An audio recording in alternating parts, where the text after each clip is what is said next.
Well, hello out there. My name is Marcus, and I am the Executive Director of Threaded. And it's such a pleasure to be able to speak to you, those who have decided to become facilitators for our Threaded learning groups. The learning group has such an important part in what Threaded has done and what Threaded will continue to do into the future. And so you are playing a key role in how we plan to inspire relationships, reconciliation, and collaborative action.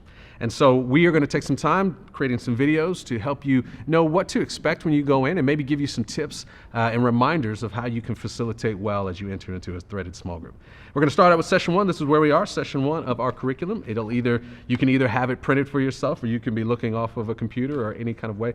But we are in session one, and it starts off at the very top. You'll notice it has the words kingdom oriented written there. In that place, as you learn in your facilitator training or even from the facilitator guide, that is one of our core values from Threaded. And you can see all our core values in the front part of the curriculum.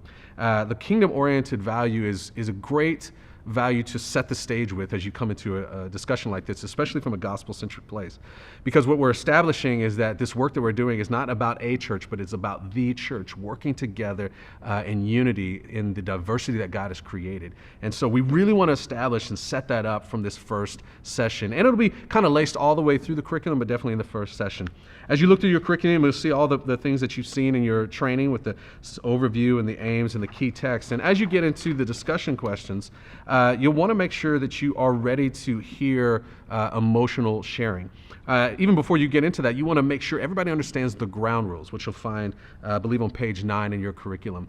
The ground rules are so important because it allows you as a group to decide, hey, are we going to abide by these rules? And then if anybody steps out of those rules, you can always point back and say, hey, we decided on these together. And so you want to make plant a firm foundation on those ground rules.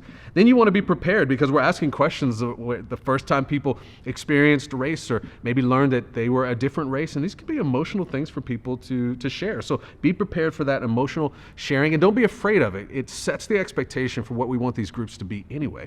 We want them to be different than the places other folks have maybe shared about race. We want it to be a safe place where they can say the things that are on their hearts without sensing judgment, whether they feel we don't want them to feel judged because of their ignorance, and we don't want them to feel judged if they find some unresolved anger in there as well. And so you as a facilitator get to set the pace for that and make sure that everybody is beginning to buy into the safety that these groups are supposed to provide.